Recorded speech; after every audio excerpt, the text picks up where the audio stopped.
मैं वहाँ से हूँ जहाँ भगवान राम युवराज से ईश्वर हुए। आहा, क्या बात है, क्या बात है। अब से आपने युवराज को निर्वाचित किया। हम बिंद के वासी ने उनको सिर माथे पर बैठाया,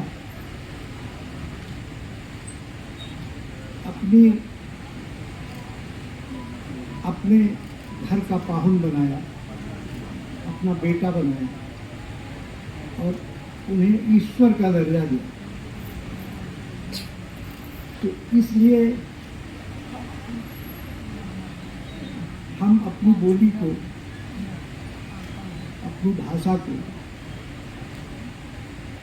भगवान राम के उन 12.5 वर्षों के काल को समर्पित करते हैं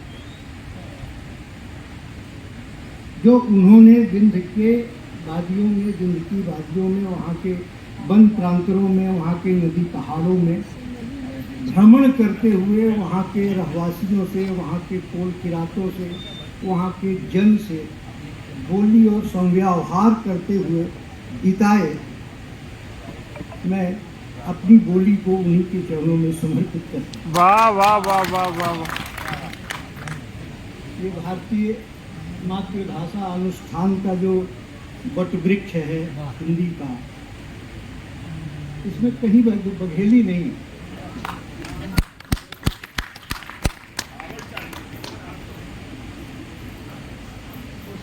इसमें सब भाषाएं हैं, बघेली नहीं है।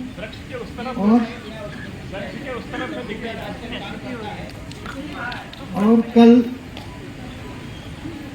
हमारे, क्योंकि मैं ये बात इसलिए कह रहा हूँ कि लगभग 50 की संख्या में उस बघेलखंड और विंध्य से हमारे यशस्वी रचनाकार आए हुए हैं और उनको सम्मान के साथ बुलाया गया है। और इसलिए उनकी भी बहुत सी अपेक्षाएं होंगी कि उन्हें मंच में कविता पढ़ने दिया जाए, उन्हें विषय विमर्श में शामिल किया जाए। एक ये पीड़ा है जिसको मैं उनकी ओर से आपके सामने और इस आयोजक मंडल के सामने रखना चाहता हूँ। बहरहाल किसी का नाम खारिज कर देने से या इश्तहार से हटा देने से उसका अस्तित्व तो नहीं खत्म।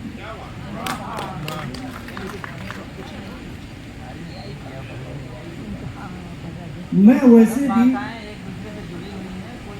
बघेली को आमतौर पर, मेरे लेखन को आपने देखा होगा तो मैं बघेली है सच बहुत स्वीकार नहीं करता हूँ इस शब्द को, क्योंकि ये शब्द 1880 में ग्रियर्सन का दिया हुआ है। बघेली और Bundeli linguistic survey of India में जब देश की सभी बोलियों का सर्वेक्षण उन्होंने किया तो 2 जातियां की, एक तो उनकी बघेलखंड पॉलिटिकल रीजेंसी थी और दूसरी बुंदेलखंड पॉलिटिकल रीजेंसी थी। तो बघेलखंड पॉलिटिकल रीजेंसी के एरिया में रहने वाले लोग जो बोली बोलते थे उसको बघेली कह दिया और जो बुंदेलखंड रीजेंसी में रहने वाले लोग जो बोली बोलते थे उन्हें बुंदेली कह दिया। इससे पहले तक रीवा के महाराजाओं ने भी, जिनके नाम से इस बोली का नाम रखा गया है, उन्होंने भी बघेली शब्द को स्वीकार नहीं किया। और मैं मानता हूं कि बोली और भाषा जमीन की होती है, जाति की नहीं।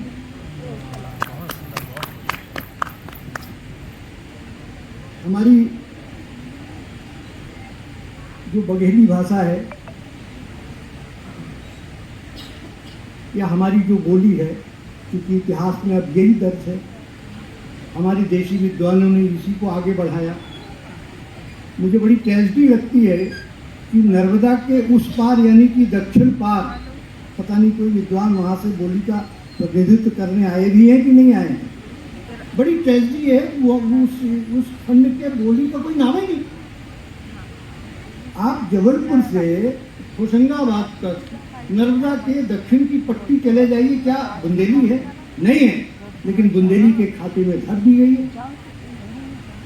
आज उसका एक कोई इस तरीके से बोलीगत सांस्कृतिक पहचान नहीं। कामता प्रसाद गुरु, राजेश्वर गुरु से लेके एक से एक व्याकरणाचार्य हुए हैं, कोई काम नहीं हुआ। आप जो नए साहित्यकार हैं उन्होंने एक पचेली शब्द दिया है कि हमारी जो बोली है वो बुंदेली और बघेली नहीं, वो पचेली पचेली। तो इस तरीके से बहुत कुछ ऐसा लकीर, जैसे अंग्रेजों ने कालखंड खींच दिया एक साहित्य के इतिहास का, ग्रियर्सन साहब भी 11 कालखंड खींच के चले गए। हमने उसी लकीर को आगे बढ़ाया, अपने से कुछ करने की कोशिश नहीं की। लेकिन मैं राम बहादुर जी को फिर से रेखांकित करना चाहता हूँ, कहना चाहता हूँ कि यदि हमारी बोली की भावहून नहीं हो तो रामचरितमानस की आप कल्पना नहीं कर सकते। बढ़िया बात है, बढ़िया बात। गोस्वामी तुलसीदास ऐतिहासिक रूप से दहोरा के आसपास राजापुर है, वहीं बघेला गांव है। जब सोलंकी गुजरात से लौटकर भाग कर आए इसलिए बघेला पड़ा, बाद में वही बघेल हो गए। उसी के आसपास राजापुर के रहने वाले हैं। और जब वो बनारस में रामचरितमानस की रचना कर रहे होते हैं तो उनके मानस में राम कथा मंदाकिनी, चित्रकूट चितचार, तुलसी राम स्नेह वन, श्री रघुवीर विहार, चित्रकूट ही उनके मानस में रहता है। चित्रकूट की भावभूमि ही उनके मानस में रहती है। और भगवान राम 12 बरस, 12.5 बरस उसी वन प्रांतर में वहीं के रहवासियों के साथ बातचीत भी करते रहे होंगे, समव्यवहार भी करते रहे होंगे। तो चौपाई है ना कि नाथ मोर इतना ही प्रभुताई, अल्ले न बासन बसंत चोराई। तो इस तरीके के वो दीनहीन लोग थे जो इधर उधर बदमाशी करके अपनी जीविका चलाते थे। वो भी भगवान राम के पास गए मिलने, बोले बस मेरी सेवकाई इतना ही है कि हम आपके ये जो अंग वस्त्र में ही नहीं चुरा रहे। तो फिर भगवान राम कहते हैं ना कि प्रभु तर तर कपिडार पर ते क्यों आप समान। तो उस पूरे जनजीवन को अपने बराबर खड़ा किया और उसको समर्थ किया। तो रामचरितमानस एक तरीके से हमारी बोली, यानी जिसको ग्रियर्सन ने बघेली का नाम दिया है और हमारे देसी साहित्यकारों ने उसको स्थापित कर दिया है, उसकी भावभूमिका है। और कुंवर सूर्यवली सिंह एक महान विद्वान हुए, आचार्य रामचंद्र शुक्ल के समकालीन, और जिनको इस बात की क्रेडिट जाती है। और एक बड़ी लंबी बहस के बाद ये तय किया गया कि हिंदी का जो प्रथम नाटक है वो नहुस नहीं, आनंद रघुनंदन। और इसका पूरा श्रेय कुंवर सूर्यवली सिंह को जाता है। महाराज विश्वनाथ सिंह ने 1821 में उस नाटक की रचना की। नाटक में ब्रज, संस्कृति और बघेली है, अद्वितीय नाटक है।